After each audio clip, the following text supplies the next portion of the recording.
I'm going to be showing you guys how you guys can download songs from Spotify on Android. First thing I want to remind you guys is if you want to download music on Spotify, then you need to have Spotify Premium. By that I mean you need to have the paid version of Spotify. So there's two versions, the free version and the paid version. So if you get Spotify Premium, then you unlock features like music downloading and other stuff, alright? If you don't have a Spotify Premium, then you guys can't download music. So let me show you guys how you guys can download music if you guys have Spotify Premium. So basically how you guys can download the music is you want to click on the music you wanted, download. So let's say this is a music, but this is a podcast, but the steps are same, alright?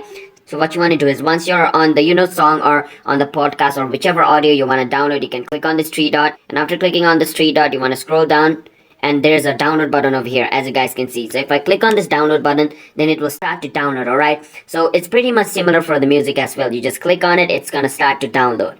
So yeah, that's basically how you guys can download it. But remember, before you do this step, like if your downloading is not working even though you are doing the steps which I showed you, then there's something mistake with your setting. So you want to click on the setting icon at the top, and after you click on the setting icon, what you want to do is you want to scroll down, and once you see this where it says download, you want to select the download into any specific size you want, and where it says download using cellular, it's turned off, so you want to turn it on. Alright, so you want to turn this on as well, and after you turn this on, basically it's done and you should be able to start downloading music as well. So that's basically how you guys can do this.